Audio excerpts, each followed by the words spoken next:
Muy buenas noches a todas las personas que nos están viendo por YouTube, por el canal de Robotics and Automation Society, Universidad de Panamá. Mi nombre es Brandon Flores, secretario de la Sociedad de Robótica y Automatización de la Universidad de Panamá, y el día de hoy estamos con el doctor Joaquín Chung, quien nos va a hablar sobre las redes cuánticas. Muy buenas, doctor Joaquín Chung. Sí, buenas noches. Gracias por tenerme hoy aquí. Como primer punto de esta transmisión, primero quiero hacerle una breve introducción a lo que es el IEEE y lo que realizamos en la rama de la Universidad de Panamá. Bueno, espero que se me esté escuchando todo correctamente. ¿Qué es el IEEE? El Instituto de Ingenieros Eléctricos y Electrónicos, por sus siglas en inglés, es la asociación técnica más grande del mundo que tiene como misión fomentar el desarrollo tecnológico e innovación y excelencia dirigido a la humanidad. El IEEE se encuentra entre uno de los estándares de la ingeniería que abarca campos desde la energía, la biomédica, la informática, la nanotecnología, entre muchos otros. En la rama estudiantil de la Universidad de Panamá, pues una rama estudiantil es una unidad operativa básica de la organización, constituida por miembros estudiantiles de pregrado y miembros estudiantiles graduados de una universidad o instituto técnico para representar y satisfacer las necesidades de los miembros y la misión del IEEE. Actualmente en la Universidad de Panamá, dentro de la rama estudiantil, tenemos 3 capítulos activos, que sería el capítulo de Robotics and Automation Society, del cual soy el secretario. Tenemos el capítulo de Computer Society, que ven todo lo relacionado a ciencias de la computación, y tenemos el grupo de afinidad WIE, que se encarga de promover la participación de las mujeres en la ingeniería. Próximamente tendremos el capítulo de ComSoc, que es la sociedad de comunicación, y después ven todos los temas que tienen que ver con comunicación, redes, y queremos hacer un anuncio a los estudiantes que estén interesados en formar parte de este proyecto, que se pongan en comunicación con la rama, ya que se están presentando muchas oportunidades para fundar este capítulo y es muy importante. En cuanto a las actividades que realiza la rama estudiantil, siendo breves, pues se realizan conferencias como la del día de hoy sobre redes cuánticas, se realizan talleres y tutorías, se realizan publicaciones, comités técnicos y otras actividades. En la imagen podemos observar una foto de la participación del capítulo de RAS en lo que fue la feria del IEEE Day en la Universidad Latina. Ya para terminar esta breve introducción a lo que es el IEEE y la rama estudiantil, quiero recordarle a los estudiantes que los voluntarios no reciben paga no porque sean inservibles, sino porque son invaluables. Esto refleja el valor que tienen los voluntarios y los estudiantes que se unen a nuestro capítulo y a nuestra rama estudiantil. Muy bien, eso sería todo por mi parte. Ahora los dejo con el doctor Joaquín Chung y su presentación sobre redes cuánticas. Doctor Joaquín, el escenario es todo suyo.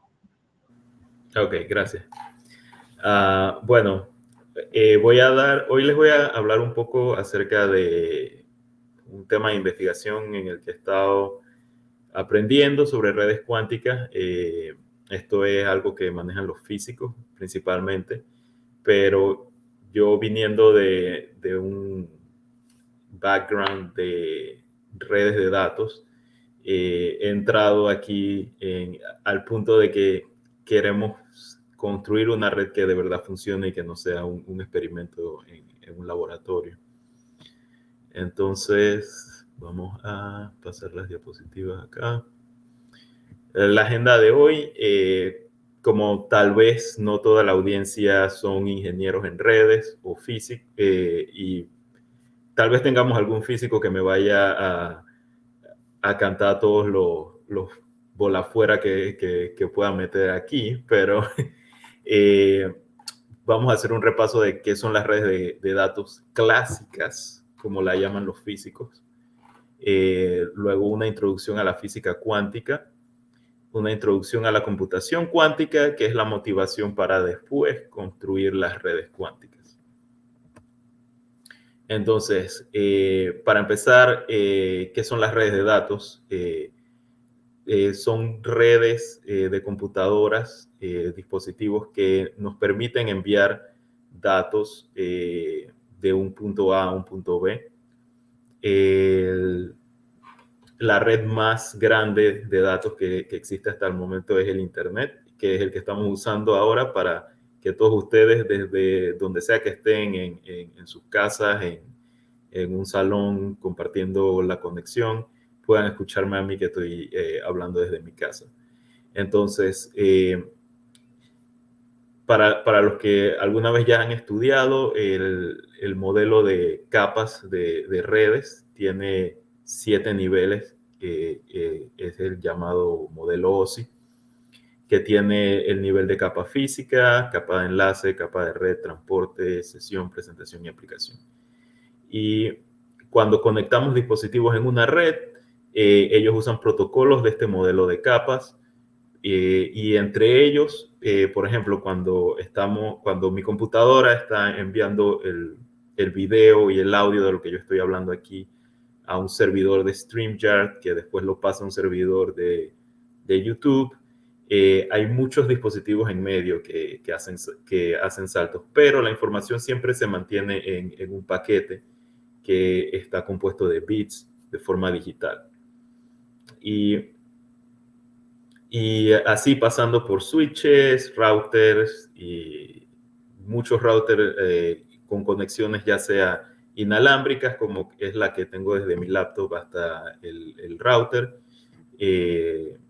Todo esto pasa por otros tipos de conexiones que pueden ser fibra óptica, cobre, y así se conectan lo que se le llama las redes clásicas en el ámbito de las redes cuánticas.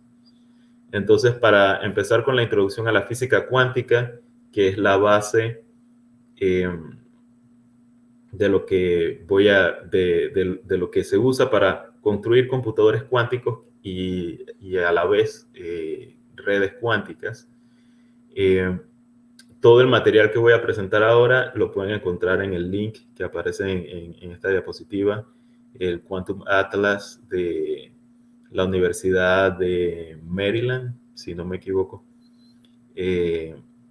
Muy buen material accesible, está todo en inglés, así que tomé un poco de ese material, como no soy físico, para tratar de explicar, dar una base de estos conceptos. Entonces, lo primero que debemos distinguir es la diferencia entre física clásica y física cuántica. La física clásica es una colección de leyes de la física y las ecuaciones que gobiernan los objetos ordinarios. Esto es todo lo que aprendemos desde que estamos en secundaria hasta que estamos en primero o segundo año de física. Son las leyes de Newton, las leyes de la gravedad, dinámica de cómo se puede, que el típico problema que nos ponen a todos en secundaria, que un lanzador de béisbol lanza una bola a una velocidad tal, todo esto es física clásica. Entonces, cuando entra la física cuántica, esta emerge a nivel atómico, donde los objetos no son perfectamente predecibles como en el caso de objetos grandes descritos por la física clásica. Entonces, las propiedades de estos objetos cuánticos, por ejemplo, su posición o velocidad, pueden existir como una combinación de posibilidades hasta que son medidas.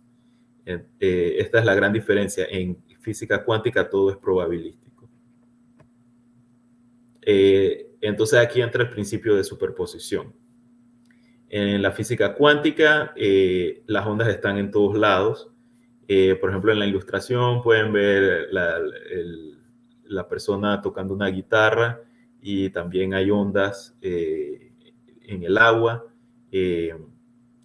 Todos los átomos, electrones y los muchos habitantes del mundo cuántico se pueden describir por ondas que se comportan como de igual manera que estas ondas mecánicas. El principio de superposición dice entonces que un electrón, por ejemplo, puede tener varios niveles de energía al mismo tiempo o estar en dos lugares al mismo tiempo. Y entonces estas son los conceptos que no son tan intuitivos cuando venimos cómo vemos el mundo desde el punto de vista de la física clásica. Para explicar un poco, entonces, también el concepto de superposición,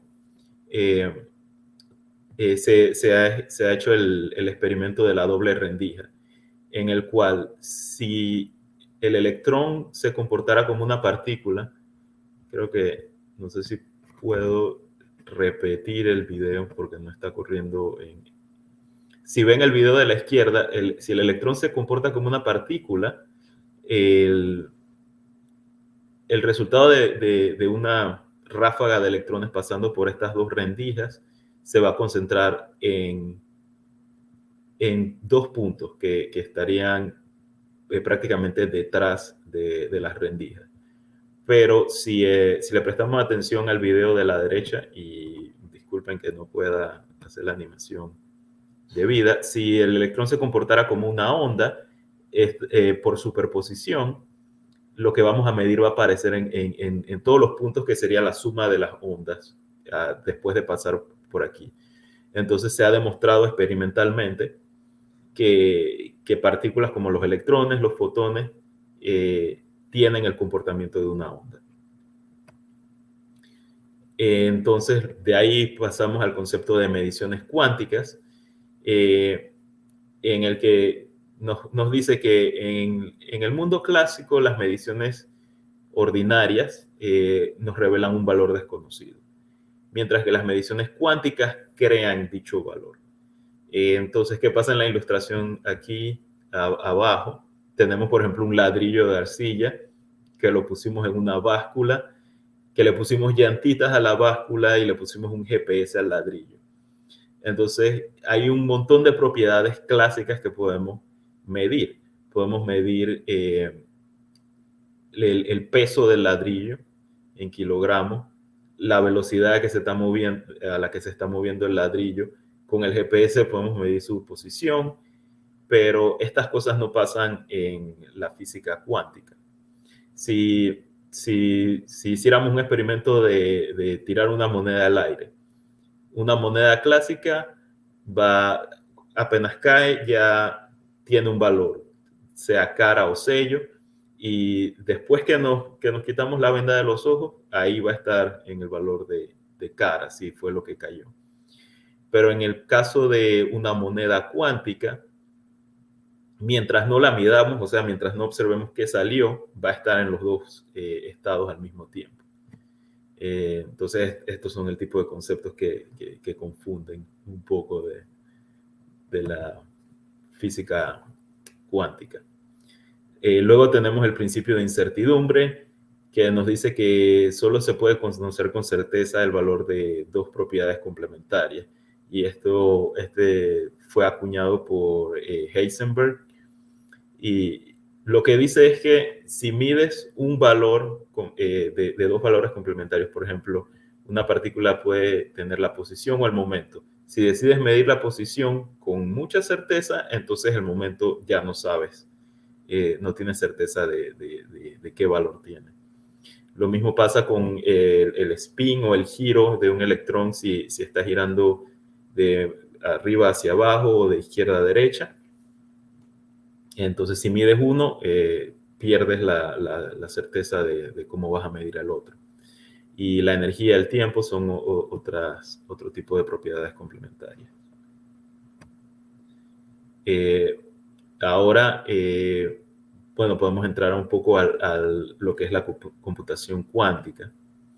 Y para comenzar, otro repaso de los estados cuánticos, vamos de nuevo hacia atrás con la comparación con la física clásica, que nos dice que las leyes de Newton nos describen cómo sistemas actúan y reaccionan a fuerzas externas. Y basado en esas ecuaciones, uno puede predecir cuál va a ser el estado del sistema en el futuro. Pero con la física cuántica, el comportamiento de los objetos es probabilístico, como ya dije una vez, lo que significa que el resultado de una medición puede tener más de un resultado. Por eso es que se tienen que realizar muchas mediciones y después se toma una estadística de esas mediciones para decir cuál es el valor más probable de la medición. Y entonces con esta base ya podemos introducir lo que es un quantum bit o qubit, como le llamamos. Es la unidad básica de información en computación cuántica que utiliza los fenómenos de superposición de la mecánica cuántica para lograr una combinación lineal de dos estados. Entonces aquí en la gráfica podemos ver que el bit clásico o un bit digital puede tener solo dos valores. En el caso de las computadoras digitales es 0 o 1, o si ya estamos a nivel físico puede ser un voltaje de 0 o 5 voltios.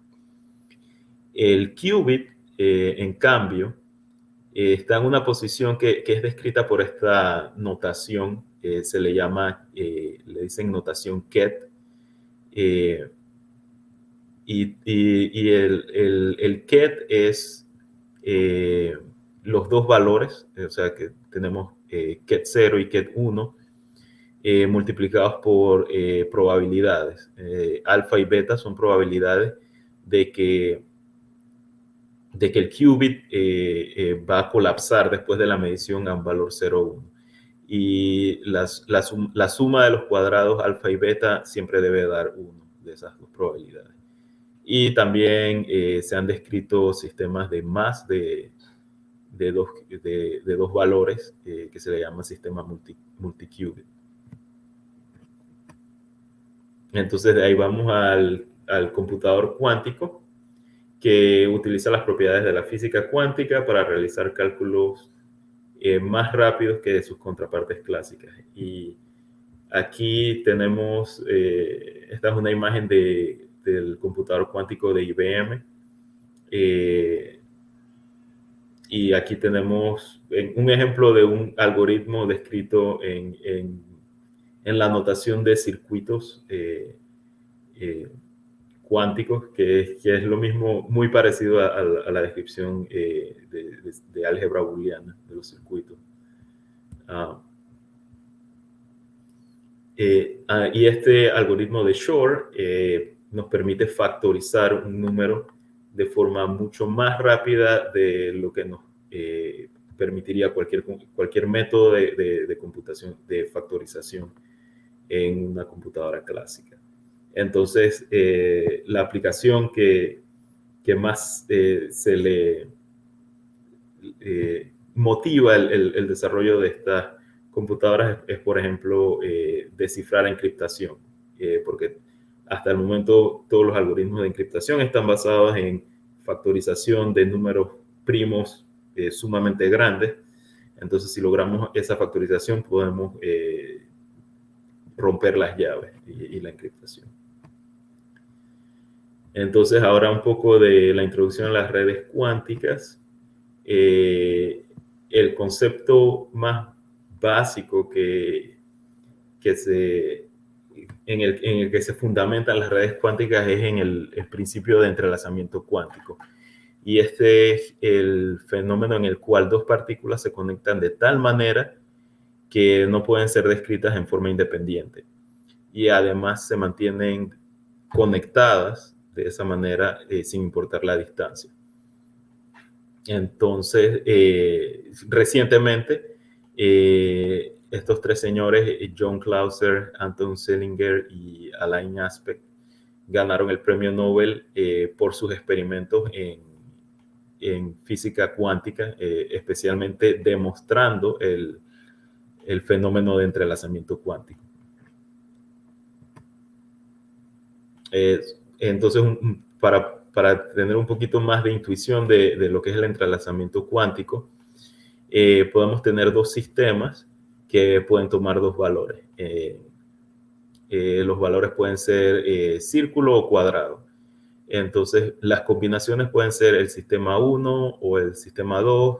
Pueden estar los dos en círculo, uno en círculo, el otro en cuadrado y así sucesivamente. Cuando los sistemas son independientes, hay 25% de posibilidades de que todas estas opciones aparezcan. Pero cuando los circuitos están entrelazados, la descripción sería que solo podemos tener los estados en el cual el sistema 1 y 2, los dos son círculos o los dos son cuadrados, pero estas combinaciones no existen. Entonces, utilizando el sistema el fenómeno de entrelazamiento, podemos, los científicos han ideado ciertas aplicaciones de la física cuántica. de redes cuánticas, en la cual podemos sincronizar relojes. Estos serían relojes atómicos, utilizando el entrelazamiento. Podríamos hacer computación cuántica distribuida, que sería la imagen acá abajo. O podríamos hacer computación clásica distribuida utilizando menos comunicación, sensado cuántico y distribución de llaves cuánticas, que ese es el ejemplo que más desarrollo ha tenido, casi ya 30 años de desarrollo, y ya hay productos que han demostrado, que demuestran la distribución de llaves cuánticas y luego la encriptación de la información. Entonces, hasta aquí tuve tiempo de hacer diapositivas, pero sí quería decir que para construir estas redes, los avances que se han hecho hasta ahora, hasta ahora se estarán preguntando, bueno, Joaquín habló de un montón de qubits y la superposición y estas cosas, pero ¿cómo estos señores demostraron eso de forma experimental? Y como dije al principio, la física cuántica aparece a nivel atómico. Entonces, hay gente, científicos e incluso compañías desarrollando computadores cuánticos con distintas tecnologías. Hay gente que representa un qubit con un átomo y cuando el átomo cambia en distintos niveles de energía te da un 0 o un 1. Hay gente usando semiconductores, hay gente usando diamantes o otros tipos de cristales. Pero ¿cómo se logra la comunicación? La forma más efectiva de representar un qubit de manera física es utilizando fotones. Y los fotones se pueden transmitir ya sea en el espacio libre o en fibras ópticas. Y hasta ahora, lo que se ha demostrado en muchos experimentos es crear dos fotones que están entrelazados, medirlos, y después de tomar muchas mediciones se puede determinar que realmente estaban entrelazados. Arriba del entrelazamiento cuántico se han desarrollado otros protocolos que tal vez no se deberían confundir con los protocolos de redes que nosotros conocemos en redes clásicas, pero que ayudan a que estas aplicaciones que mostré al final funcionen. Y uno de estos protocolos es lo que le llaman teleportación cuántica. La teletransportación cuántica, ¿por qué se usa esto primero? O sea, como ya expliqué al principio,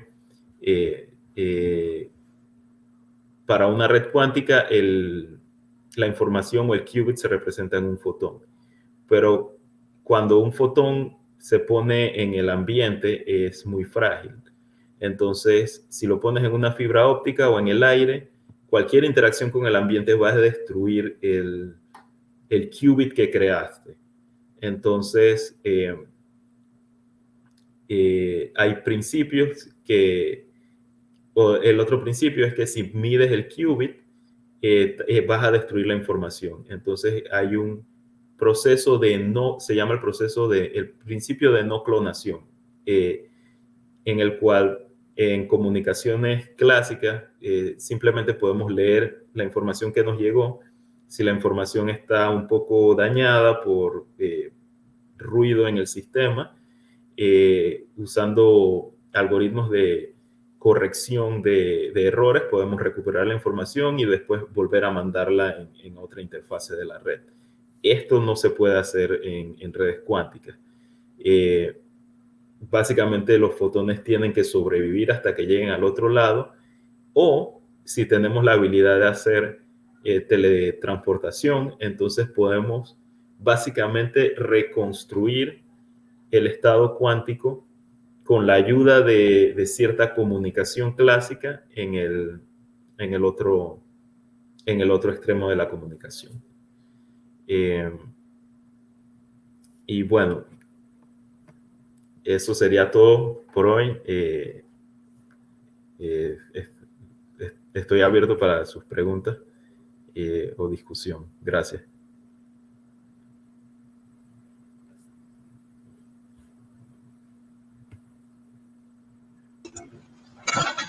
Muy bien, doctor, excelente. Aquí tenemos una pregunta por parte del doctor Iván Armuelles.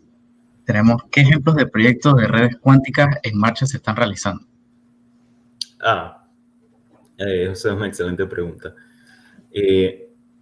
Bueno, actualmente, bueno, si nos vamos bien atrás, los físicos habían... el primer objetivo de los físicos era demostrar que el entrelazamiento existía y de forma experimental, y por eso estos tres señores ganaron el premio Nobel. El trabajo que se ha hecho tal vez en la última década es demostrar entrelazamiento cuántico a largas distancias. Luego, hay proyectos en los cuales los proyectos más recientes es pasar de una topología, un enlace punto a punto, a crear redes reales. Y hay varios esfuerzos pasando en Estados Unidos, en China, en Europa, principalmente en Holanda, en el cual se están tratando de demostrar estas redes. Ejemplos de nombres, la Universidad de Delft en Holanda tiene un proyecto que se llama QTech, en el cual están tratando de desarrollar repetidores. Ahora, un repetidor es tal vez una mala elección de nombre para un dispositivo que lo que te permite es distribuir entrelazamiento más a larga distancia.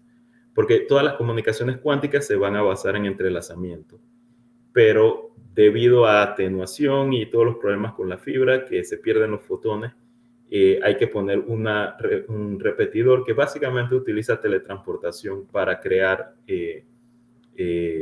entrelazamiento entre dos puntos usando un punto intermedio. Sí, por ejemplo, en Chicago hay la Universidad de Chicago y laboratorios nacionales de los Estados Unidos están tratando de desarrollar una red. También hay un startup en Brooklyn, se llama QNET, pero se escribe QUNNST. Están tratando de desarrollar memorias cuánticas, que ahora una memoria cuántica te permitiría pasar el estado cuántico de un fotón a un átomo o a otro tipo de representación en materia del qubit y retener el valor hasta que lo necesites usarlo más tarde. Cuando se logre eso, entonces las redes cuánticas van a progresar bastante. No sé si eso respondió la pregunta. Muy bien, tenemos bastantes preguntas aquí en el chat, las voy a ir poniendo en pantalla. Tenemos otra del profesor Iván Armuelles. ¿A qué distancia se ha logrado crear un enlace de redes cuánticas? Creo que 100 kilómetros hay, de lo que recuerdo, hay experimentos usando Free Space Optics que han logrado como 40, 45 kilómetros. Lo que hemos logrado nosotros fue distribución de entrelazamiento a una distancia de 50 kilómetros, pero creo que sí. Bueno, también está el récord de China que usando satélites distribuyeron información cuántica entre Suecia y China utilizando un satélite. Muy bien, la siguiente pregunta que tenemos es, ¿ya hay redes cuánticas experimentales en algún lugar? Sí, que puedan hacer algo útil, probablemente no. Pero sí, sí va de la mano con es casi una pregunta muy parecida a lo que preguntó el profesor Iván. Uh, los mismos proyectos, por ejemplo, en Estados Unidos hay varias universidades tratando de desarrollar redes que vayan más allá de un enlace punto a punto. De nuevo, el esfuerzo allá en Europa y los esfuerzos en China y Japón. Japón también está tratando de construir una red. O sea que si puedes decir que tienes 3 nodos, ya puedes considerarte una red en mi opinión muy personal. Lo que sea un enlace punto a punto, eso no debería considerarse una red. Muy bien, la siguiente pregunta es de Jaime Hugo. ¿Qué empresas usan redes cuánticas? Hasta ahora nadie está usándolas porque todavía están en desarrollo. Pero creo que los primeros en usarlas, sí, depende. Bueno, vamos a hacer una distinción aquí. Si la red cuántica es para simplemente la aplicación de distribución de llaves cuánticas, y como dije en la presentación, hay productos que permiten que ya tú puedes comprar un sistema y te permite hacer distribución de llaves cuánticas. Podríamos decir que bancos están utilizando eso, los ejércitos, lo más probable, entidades financieras, puede que estén usando entidades de gobierno, gente que tiene bastante plata. Pero cuando hablamos de una red que conecte 2 computadores cuánticos, eso todavía no existe, porque hay muchos problemas de ingeniería que todavía se tienen que resolver para llegar al punto en que haya una red cuántica útil. Muy bien, la siguiente pregunta que tenemos es de Gabriela. ¿Qué desventajas cree usted que pueden haber en la aplicación de redes cuánticas? Bueno, un montón, porque uh, hay mucha especulación, pero tampoco podemos ponernos a no hacer las cosas simplemente por los obstáculos que podamos ver. Por ejemplo, lo más fácil de atacar ahorita es la distribución de llaves cuánticas. Para hacer una descripción un poco más profunda de descripción de llave cuántica, lo que pasa es que el protocolo se basa en enviar qubits codificados en la polarización de un fotón para generar la llave. Y la idea es que si hay alguien escuchando la transmisión entre punto A y punto B, al medir el fotón, capturarlo, se destruye la información. Entonces ya sabes que hay alguien escuchándote. Pero las comunicaciones son más complejas que un enlace punto a punto. Entonces, puede ser que tú tengas la llave más inhackeable del mundo entre punto A y punto B, pero si tu sistema tiene un hueco, yo te puedo atacar desde otro lado. Entonces, la desventaja, diría yo, es no mirar el desarrollo de estas tecnologías desde una perspectiva más amplia, teniendo en cuenta todo lo que podría pasar, sino enfocarse solamente en el desarrollo de una tecnología eh, eh, que tal vez como lo que ha pasado con QKD, por las siglas en inglés. Empezó como esta propuesta en los 80, pero ya se han desarrollado algoritmos que, que no requieren de este tipo de protección. ¿Qué otras desventajas podría tener en términos de energía? Por ejemplo,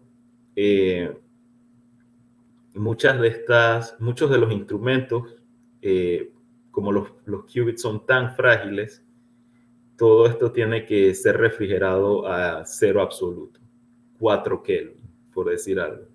Entonces, para hacer un computador cuántico útil, necesitas gastar mucha energía enfriando todas las cosas. Entonces, esta puede ser una desventaja. Cuando estamos muy preocupados por el cambio climático y que todo sea energía renovable, esto y lo otro, entonces ahora vamos a desarrollar un computador cuántico que va a gastar más energía que lo que estamos tratando de salvar en otro lado. Buena pregunta. Casualmente tenemos una pregunta de David Smith relacionada con ese tema de la energía y es ¿qué tanta energía consume este tipo de máquinas con respecto a la comunicación clásica? Buena pregunta. Eso no lo he cuantificado y no creo que a los físicos les importe en este momento, pero sí te podría decir que, bueno, de lo que he visto, que como, por ejemplo, un detector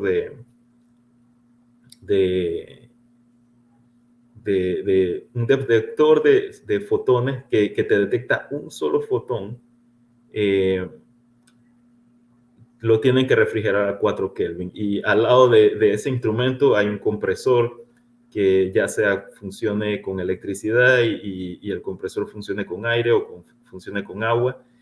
Yo sé que tal vez usa una línea de 220 voltios, no sé cuántos amperios, o sea que el wattaje es alto.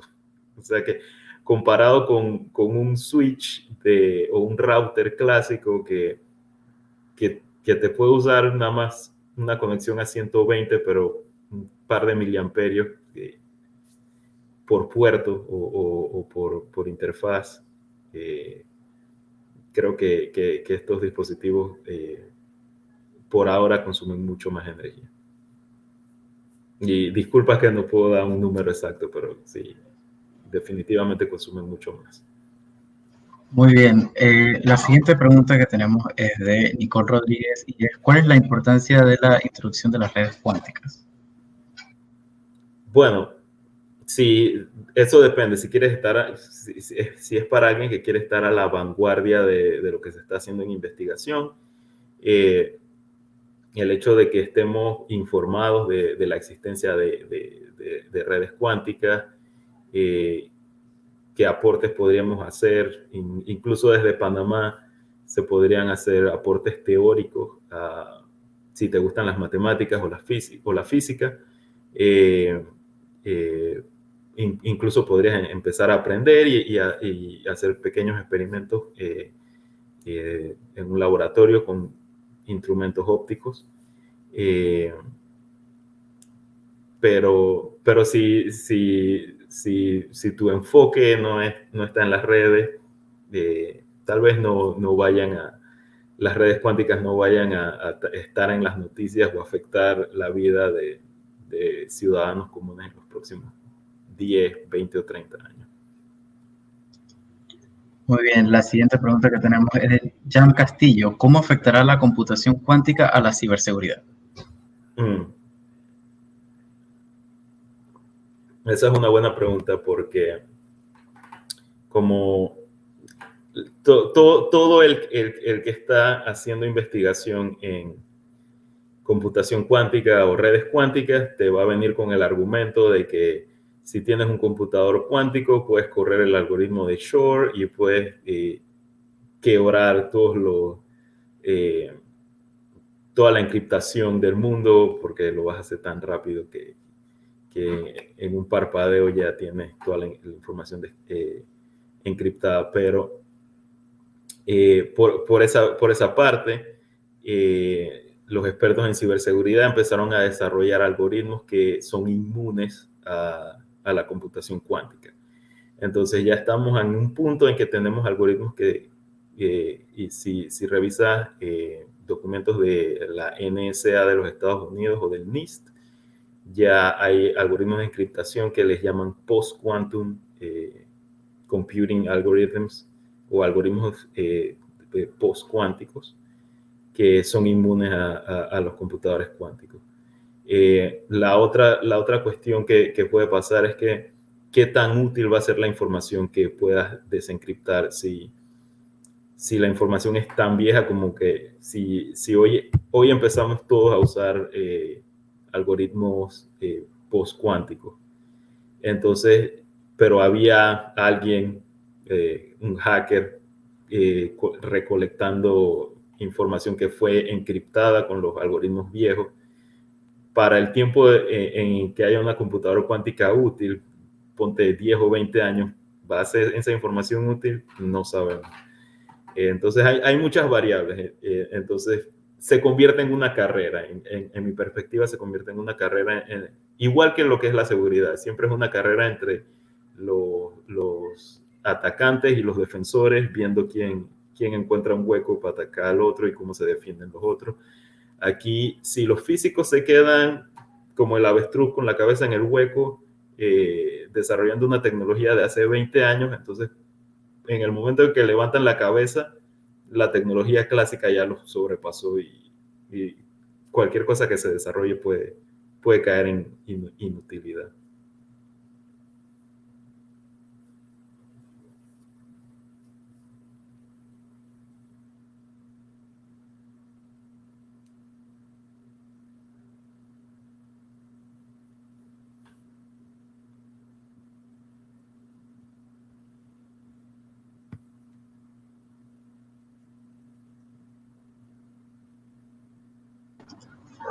Buenas, parece que tuve un pequeño problemita con la conexión. Espero que se me escuche bien ahora. Sí. Sí, listo. Continuamos con las preguntas. Sí, me disculpo mucho por eso. La siguiente pregunta que tenemos es del profesor Iván Armoyes nuevamente y es ¿en cuánto tiempo podríamos ver una red funcional? ¿Alguna estimación? Cualquiera que te diga que el otro año te están mintiendo y quieren plata. Pero las proyecciones son como a 10 años de alguna red que realmente funcione, porque lo que se requiere es tener las memorias y los repetidores que usen memoria para que haya una red de una extensión significativa y que pueda hacer algo útil. La otra parte, además de las memorias y los repetidores, son un dispositivo que se llamaría transductor, si hago la traducción bien, que es un dispositivo que te convierte un qubit en materia. Y cuando hablo de qubit en materia es lo que usan las computadoras cuánticos, como un átomo, un los estados de un electrón en un semiconductor, transformar eso a un fotón. Para eso necesitas un proceso, un dispositivo que se llama transductor. Eso tampoco se ha desarrollado uno que sea eficiente. Entonces, hay muchas partes que todavía no se han, que hay teorías de cómo deberían funcionar, pero no se han demostrado de manera experimental. Muy bien. La siguiente pregunta que tenemos es de Antonio Cortés Castillo y es, ¿existen algunas arquitecturas de red que formen parte de estas redes cuánticas? Hay muchas propuestas de arquitecturas de red para Internet cuántico. Si revisan el trabajo de Stephanie Wiener en la Universidad de Delft, ellos han propuesto un modelo de pila de protocolos para el Internet cuántico. Ya esta gente está viendo como 20 o 30 años más allá. Hay gente que simplemente está tratando de construir pequeños protocolos y demostraciones que no usen repetidores, pero cuando ya estamos hablando de un Internet cuántico, sí, hay gente pensando y filosofando de cómo deberían verse esas arquitecturas y esos protocolos. También pueden seguir el trabajo de Rodney Van Meter de la Universidad de Keio en Japón. También ha propuesto varias arquitecturas de red para un Internet cuántico. Ok, la siguiente pregunta que tenemos es de Cham Castillo y es ¿cómo afectará al blockchain? Ah, al blockchain. Mi opinión muy personal, bueno, el blockchain, no sé cómo, la verdad no sabría decirte si va a afectar el blockchain, si el blockchain está haciendo algo útil, porque en mi opinión muy personal, los blockchain como que como sistema no son de energía eficiente. Bueno, poniendo aparte mis sesgos. Y si decimos eh, que las redes cuánticas podrían ayudar al blockchain, esa es una buena pregunta que creo que todavía no le hemos prestado suficiente atención. O al menos los físicos teóricos no le han prestado atención a, a, a la intersección entre un blockchain y redes cuánticas. La verdad que es una pregunta interesante para filosofar. Muy bien. La siguiente pregunta que tenemos es de Ricardo López. ¿Los algoritmos de las redes cuánticas en qué lenguaje está escrito? Mm, Probablemente en simple pseudocódigo, porque hasta ahora no existe, o sea, cuando un físico te habla de un protocolo, básicamente te está hablando de un algoritmo o una lista de pasos de lo que debes seguir para que el experimento suceda. Entonces,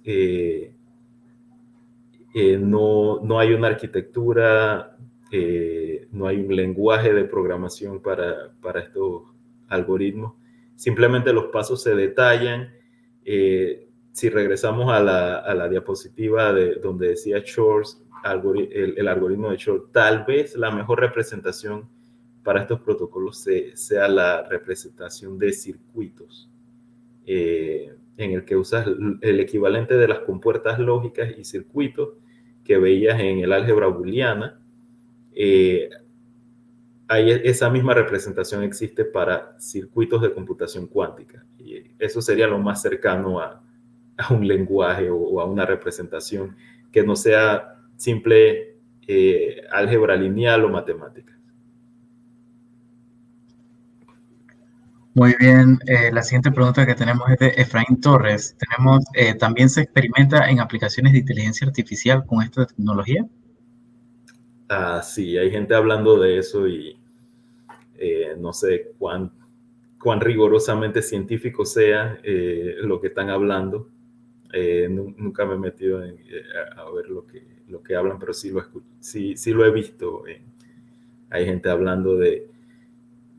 Bueno, hay dos enfoques, podríamos decir. El enfoque que yo veo práctico es usar inteligencia artificial para tratar de ayudar a resolver ciertos problemas de las computadoras cuánticas. El problema que pienso yo que es paja, y disculpen el francés, es decir que vas a correr inteligencia artificial en un computador cuántico, porque todavía no tenemos un computador cuántico que pueda hacer algo útil. Muy bien. La última pregunta que tenemos aquí en el chat es, ¿cree usted que tomará mucho tiempo lograr redes cuánticas funcionales o estables o con los avances actuales se lograrán en poco tiempo? Los expertos dicen que, y los expertos optimistas dicen 10 años. Esperemos que estén en lo correcto. O sea que podríamos estar hablando de ver algo que es útil y estable en algunos 10 años. No a gran escala, pero al menos útil y estable. Muy bien, no veo más preguntas en el chat. Creo que eso sería todo. Le damos muchas gracias al profesor y a todos los participantes. De verdad que ha sido una conferencia excelente, veo muchos comentarios positivos aquí. Les recordamos a todos los que nos están viendo que por favor sigan a la rama de la Universidad de Panamá en su Instagram, que está pasando ahí abajo en el cintillo, y triple rama UP. También las redes del capítulo de RAS, que sería raspanamá.up. Y si desean ser miembros del IEEE o de cualquiera de sus capítulos, que por favor visiten la página web del IEEE.org. Eso es todo, doctor Joaquín Chun. De verdad ha sido una presentación increíble. Esperamos tener futuras colaboraciones con usted. Por supuesto, gracias por tenerme y gracias por invitarme. Hasta luego. Hasta luego a todos, que pasen buenas noches. Buenas noches.